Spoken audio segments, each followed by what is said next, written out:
Bien-aimés dans le Seigneur, frères et sœurs, vous qui me suivez au travers le monde, que le Seigneur Jésus-Christ vous bénisse. Je suis votre frère Parfait Nerdier et je suis là pour partager un message que Dieu m'a mis à cœur pour vous. Et ce message se trouve dans le livre d'Ésaïe, le chapitre 41, à partir du verset 10 jusqu'au verset 11.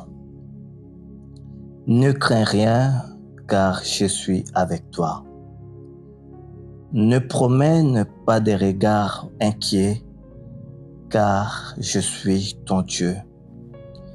Je te fortifie, je viens à ton secours, je te soutiens de ma droite triomphante. Voici, ils seront confondus, ils seront couverts de honte, tous ceux qui sont irrités contre toi. Ils seront réduits à rien, ils périront, ceux qui disputent contre toi. Tu les chercheras et ne les trouveras plus. Ceux qui te suscitaient querelle, ils seront réduits à rien, réduits au néant. Ceux qui te faisaient la guerre, car je suis l'Éternel, ton Dieu, qui fortifie ta droite, qui te dit, ne crains rien, je viens à ton secours. Ne crains rien, je viens à ton secours. C'est là le message que le Seigneur Jésus-Christ veut t'adresser aujourd'hui. Lui qui sonde les cœurs et les reins, lui qui connaît les besoins de tout un chacun, lui qui voit toutes choses, chaque situation que nous traversons, il te dit ce matin, ne crains rien, car je viens à ton secours. Personnellement, je ne connais pas la situation que tu traverses. Je ne connais pas les problèmes auxquels tu es confronté. Je ne connais pas tes besoins, ce qui te manque en ce moment. Je ne connais pas le niveau d'adversité, le nombre d'adversaires que tu rencontres chaque jour dans ta vie. Je ne connais pas la hauteur de tes combats. Mais je connais une seule chose, c'est la parole que le Seigneur t'adresse aujourd'hui. Il dit, je viens à ton secours. Il peut nous arriver des moments dans la vie où nous nous disons, est-ce que réellement le Seigneur Jésus-Christ est avec nous? Car nous regardons autour de nous, il n'y a personne pour nous secourir. On se retrouve entre quatre murs, on ne sait plus à quel sein nous vouer, on ne sait plus à quelle porte frapper, on ne sait plus à qui demander de l'aide. Et on se retrouve très souvent en train de dire, mais est-ce que réellement le Seigneur Jésus-Christ est avec moi? Si il est avec moi, pourquoi est-ce que ces situations m'arrivent? Si il est à mes côtés, si il est vivant, si il voit mes besoins, si il voit les situations que je traverse, si réellement il sonde les cœurs et les reins, pourquoi toutes ces situations m'arrivent? Est-ce que Dieu existe réellement? Plusieurs fois, j'ai rencontré des personnes sur mon chemin qui me disent même, jeune homme, tu perds ton temps à nous parler de quelque chose d'irréel. Parce que comme tu me vois, depuis le matin, je n'ai pas mangé. Depuis hier, je n'ai pas mangé.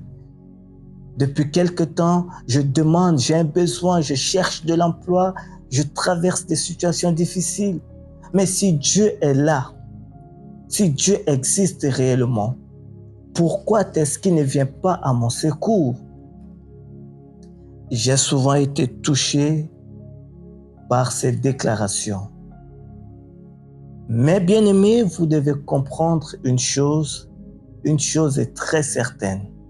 Le fait que Dieu soit à vos côtés ne veut pas dire que vous ne rencontrerez pas des défis dans votre vie. Le fait que Dieu soit à vos côtés, vous ne passerez pas par des épreuves. Le fait que Dieu soit à vos côtés, vous ne tomberez pas malade. Le fait que Dieu soit à vos côtés, vous triompherez à tout moment. Non. Dieu peut être à vos côtés, mais vous passez par des épreuves. Dieu peut être à vos côtés et vous traversez des moments les plus difficiles de la vie. Et cela m'amène souvent à penser à ce genre d'évangile que nous avons aujourd'hui sur la toile.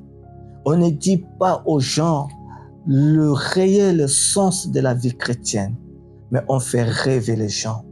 On enseigne aux gens que si tu viens à Jésus-Christ, ta vie va changer. Si tu viens à Jésus, tu auras une voiture. Si tu viens à Jésus, tu auras le mariage. Si tu viens à Jésus, tu auras un emploi. Si tu viens à Jésus, tu seras riche. Non. Jésus n'est pas mort pour que nous soyons riches. Le but premier de la mort de Jésus-Christ, c'est d'abord le salut de nos âmes. C'est le pardon de nos péchés. Et une fois que nous avons acquis ce pardon, une fois que nous avons acquis cette délivrance, en ce moment, les portes s'ouvrent pour nous. Donc le but premier, c'est d'abord le salut.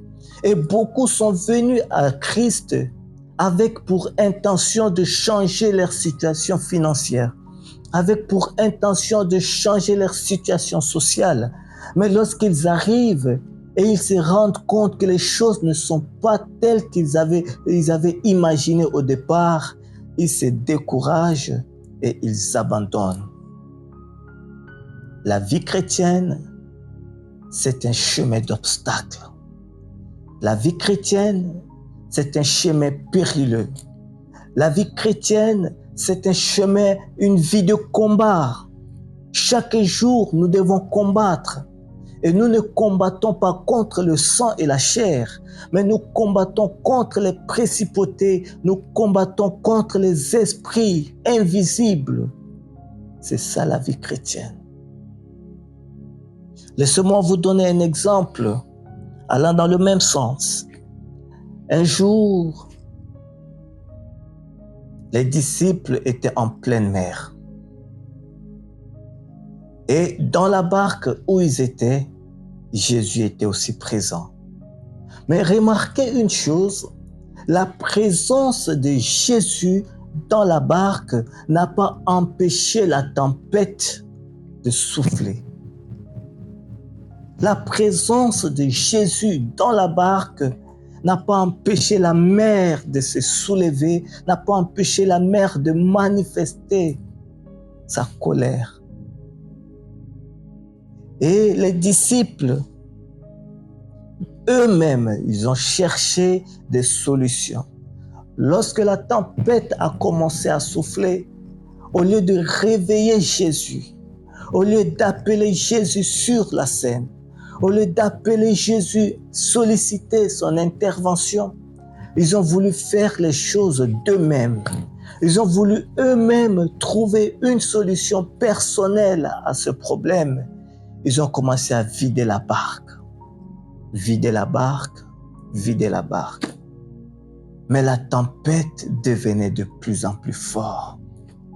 La tempête devenait de plus en plus intense. Et qu'est-ce qu'il fallait faire? C'est alors qu'ils se sont rendus compte que nous sommes en train de nous débrouiller. Nous sommes en train de chercher une solution personnelle appropriée, alors que nous avons parmi nous le maître de la tempête. Alors que nous avons parmi nous celui-là qui a créé les eaux. Nous avons parmi nous le maître des temps et des circonstances. Nous avons parmi nous le spécialiste des impossibilités. Et qu'est-ce qu'ils ont fait? Ils ont réveillé Jésus pour lui dire, mais maître, nous mourrons et toi tu dors. Mais dites-moi une chose, est-ce que Jésus ne savait pas qu'il y avait la tempête? Il le savait. Est-ce que Jésus ne savait pas que les disciples étaient confrontés à une tempête, à une situation? Jésus le savait. Mais néanmoins, il s'est endormi. C'était pour voir quel était le niveau de foi de ses disciples. Est-ce que ces disciples étaient capables un jour, eux aussi, lorsqu'il sera absent, de pouvoir manifester cette autorité? C'était le but pour lequel Jésus était resté silencieux. Et vous allez voir dans la suite de l'histoire que lorsque Jésus s'est réveillé, il n'a pas eu à faire de grandes démonstrations.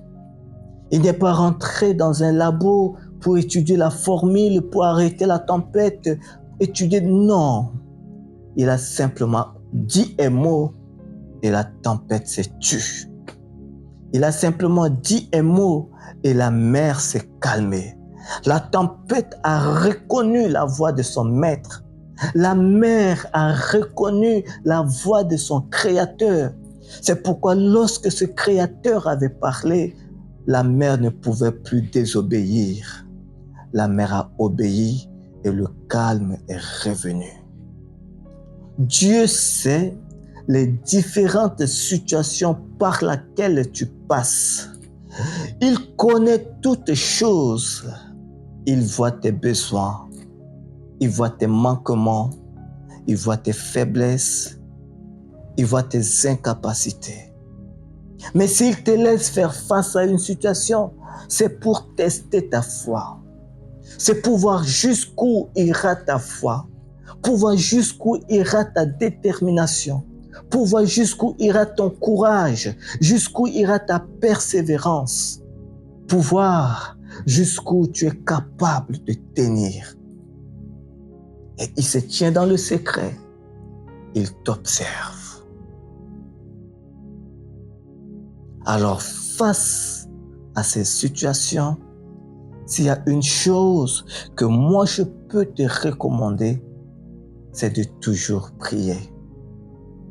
Malheureusement, aujourd'hui, nous les chrétiens, nous prions seulement quand tout va mal. Nous prions quand nous sommes confrontés à des situations. Non, mais la prière doit faire partie intégrante de notre vie. La prière doit être pour nous une activité quotidienne, à tout moment, à chaque heure, à chaque instant. Nous devons ressentir en nous le désir de prier. Ne pas aller vers Dieu seulement lorsque nous avons un problème. Ne pas aller vers Dieu seulement lorsque tout va mal. Ne pas aller vers Dieu seulement lorsque nous avons personne vers qui nous tourner. Même quand tout va bien, tournons le regard vers Dieu. Prions-le. Implorons sa grâce. Remercions-le même pour les épreuves que nous traversons. Remercions-le même dans la maladie. Remercions-le même en pleine tempête de notre vie. Car il est écrit, en toute situation, toute circonstance, bonne ou mauvaise ou favorable, rendez à Dieu des actions de grâce. Être reconnaissant. Priez Dieu. Retourner vers lui. Ne pas chercher une solution personnelle. Ne pas chercher à soi-même améliorer les choses. Il nous sera impossible. Parce que Jésus pouvait le dire quand il était sur la terre. Il dit, sans moi, vous ne pouvez rien faire. Et c'est l'exacte vérité. Aucun homme ne peut dépendre de soi-même. Tous nous dépendons de Dieu. Et ça a été toujours son désir. Dieu ne nous a pas créés pour que nous puissions dépendre de nous-mêmes. Dieu ne nous a pas créés pour que nous puissions nous débrouiller nous-mêmes. Dieu ne nous a pas créés pour que nous puissions nous arranger nous-mêmes, mais il nous a créés pour que nous puissions entièrement et totalement dépendre de lui. Alors, puisqu'il veut que nous puissions dépendre de lui, en toutes choses, faisons-lui connaître nos besoins. Comme cette femme sunamite, alors qu'elle avait reçu un enfant au travers de la prière du prophète Élisée. Cette femme n'avait pas d'enfant. Mais à cause du bien qu'il avait fait au prophète Élisée, un jour, Élisée avait dit à son serviteur Géasi, « Mais qu'est-ce que nous pouvons faire à cette femme en signe de reconnaissance pour tout le bien qu'elle nous a fait? Elle nous a reçus, elle nous a trouvé un abri, elle prend soin de nous. Qu'est-ce qu'on peut faire pour elle? » Ils ont fait venir cette femme pour lui dire, « Écoutez, madame, voulez-vous à ce qu'on puisse parler de vous au roi? » Elle dit, « Non, je suis dans ma patrie, je suis dans mon pays. Je n'ai pas besoin que quelqu'un vienne d'ailleurs pour parler de moi au roi. Et d'ailleurs, j'ai tout ce qu'il me faut. Je vis une vie aisée, je suis tranquille, moi et mon mari, nous ne manquons de rien. Pourquoi rencontrer le roi? » C'est alors qu'Géasi va dire à Élisée, « Mais maître, cette femme n'a pas d'enfant. » Et Élie va dire, « C'est vrai, à la même époque, tu auras un fils. » Mais vous allez voir que quelque temps après, cette femme aura cet enfant qui lui a été promis. Et peu de temps après encore, cet enfant va mourir. Mais regardez l'attitude de cette femme. Alors qu'elle était au champ avec son mari, l'enfant était au champ avec son père. Ils ont envoyé l'enfant à la maison. Cette femme avait dit à son mari, « Écoute, je dois aller voir le prophète. » Son mari lui dit, « Mais pourquoi tu veux aller voir le prophète? Nous ne sommes pas en pleine lune. Tu vas aller voir le prophète, pourquoi? Qu'est-ce qui ne va pas, dis-moi? » Elle n'a pas dit non, l'enfant est mort. Cette femme ne s'est pas lamentée. Cette femme ne s'est pas plainte parce qu'elle était face à un problème. Elle avait tout le droit de se plaindre. Elle avait tout le droit de se lamenter. Elle avait tout le droit de pleurer. Mais cette femme a gardé son calme. Elle a gardé son calme non pas parce qu'elle était forte. Elle a gardé son calme, non pas parce qu'elle avait la capacité de surmonter cette douleur, mais elle avait gardé son calme parce qu'elle savait une chose, que le Dieu qui m'a donné cet enfant est capable de le ramener à la vie. C'est alors que cette femme va dire à son mari, « Écoute mon mari, ne t'inquiète pas, tout va bien.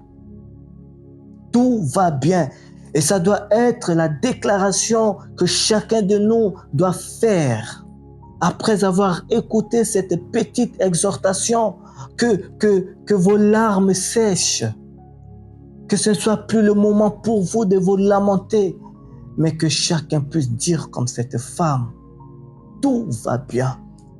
Et cette femme a couru voir le prophète pour lui dire, moi je ne t'ai pas demandé un enfant, je te l'avais bien dit, que ça ne sert à rien de me le donner si cet enfant ne vivra pas. Et en fin de compte, cet enfant est revenu à la vie. Aujourd'hui, il n'est pas question de courir vers un prophète lorsque nous avons des problèmes. Il n'est pas question de courir vers le pasteur lorsque nous avons des problèmes, mais il est question de courir vers celui qui a fait la promesse que je suis l'Éternel, votre Dieu. Il est question de courir vers celui qui a promis d'être avec nous, d'être en nous jusqu'à la consommation des temps. Il est question de courir vers le maître des temps et des circonstances, le Seigneur Jésus-Christ. Lui, le secours qui ne manque jamais au jour de la détresse. Lui qui nous a donné le feu vert. Il dit, invoquez-moi au jour de la détresse et je vous répondrai. C'est vers lui que nous devons courir. Aujourd'hui, c'est vers lui que nous devons tourner le regard. Aujourd'hui, c'est à lui que nous devons solliciter le secours. C'est vers lui que nous devons aller, non pas vers un homme. Si un homme vous dit qu'il a la solution à vos problèmes, il n'y a pas de problème, il n'y a pas de souci. Mais la solution qu'un homme vous proposera, croyez-moi, ce sera une solution éphémère. Mais la solution éternelle, c'est Jésus-Christ. Celui qui peut mettre fin entièrement, totalement à vos problèmes, c'est Jésus-Christ. Celui qui peut guérir toutes vos maladies sans cicatrice, c'est Jésus-Christ. Celui qui peut vous ramener de la mort à la vie, c'est Jésus-Christ. Celui qui peut essuyer vos larmes de tristesse, c'est Jésus-Christ. Celui qui peut changer vos pleurs en joie, c'est Jésus-Christ. Celui qui est capable de vous restaurer, c'est Jésus-Christ. Ne tournez pas les regards vers un homme. N'allez pas vers les féticheurs. N'allez pas vers les marabouts. N'allez pas vers les voyants. Tous ceux-là, ce sont des bandits. Ils sont là pour se faire de l'argent.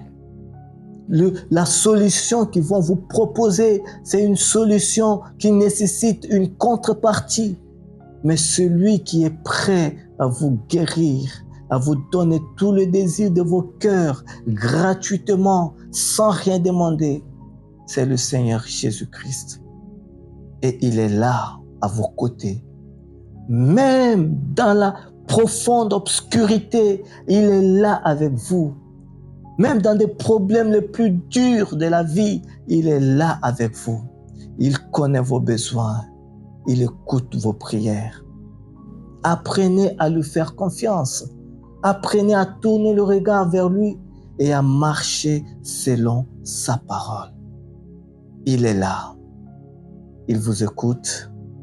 Il est prêt à répondre à vos besoins. Alors, est-ce que tu es prêt ce matin à renoncer à toutes ces choses? Tu es prêt ce matin à te relever de ta chute? Est-ce que tu es prêt ce matin à essuyer tes larmes et avancer vers le Seigneur? Tourne le regard vers lui. Oh, laisse-moi nous lire ce dernier passage avant de terminer. Je crois bien c'est dans Ésaïe 35, à partir du verset 3. Il dit « Fortifiez les mains languissantes et affermissez les genoux qui chancellent. Dites à ceux qui ont le cœur troublé, prenez courage et ne craignez point. Voici votre Dieu, la vengeance viendra, la rétribution de Dieu, il viendra lui-même et il vous sauvera. » Crois-tu que le Seigneur Jésus-Christ peut te sauver? Crois-tu que le Seigneur Jésus-Christ peut te guérir? Crois-tu que le Seigneur Jésus-Christ peut apporter la solution à tous tes problèmes? Alors, là où tu es en ce moment, peu importe l'endroit, je te demande simplement de fermer les yeux et de faire cette prière avec moi. Tu vas répéter avec moi cette prière tout en ayant foi en Dieu, pas la foi en moi. Moi, je ne suis qu'un instrument que le Seigneur utilise pour te rappeler qu'il est là à tes côtés. Je ne suis qu'un instrument qu'il utilise pour parler à ton cœur. Mais celui vers qui tu dois tourner le regard, celui vers qui tu dois élever la voix, faire monter des prières, c'est le Seigneur Jésus-Christ. Lui qui a reçu le nom qui est au-dessus de tous les noms, le nom devant lequel tout genou doit fléchir et toute langue doit confesser. C'est devant ce nom, c'est au nom de cette personne qui est au-dessus de toute personne, le roi des rois, que je voudrais ce matin que tu puisses tourner le regard, que tu puisses implorer son secours.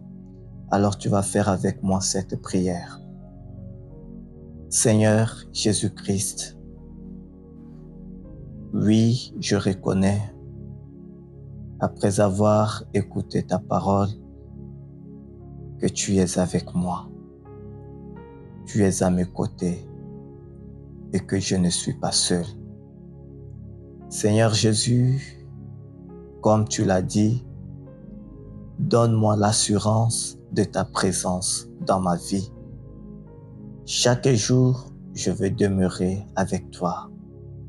Je veux marcher près de toi, dans les bons et dans les mauvais moments, dans la tristesse ou dans la joie, dans le deuil ou Seigneur, dans la réjouissance. Je voudrais simplement marcher avec toi. Donne-moi la force, donne-moi le courage de continuer la marche même quand c'est dur. Donne-moi la persévérance. Augmente en moi la foi et détourne mon regard de tout ce qui n'est pas de toi et que mon regard soit fixé vers toi.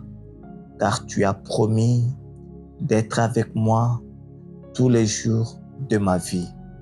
Alors Seigneur Jésus-Christ, laisse que le monde puisse voir ta présence dans ma vie.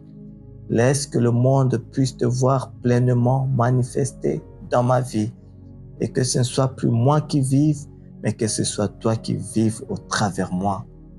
Car ton serviteur Paul nous l'a dit, que Christ en moi, c'est l'espérance de la gloire.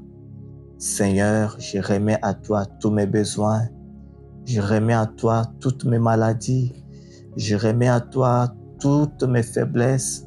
Rends-moi fort, rends-moi capable, guéris-moi, voilà mon secours, assiste-moi, soutiens-moi et je crois que tu es capable de le faire.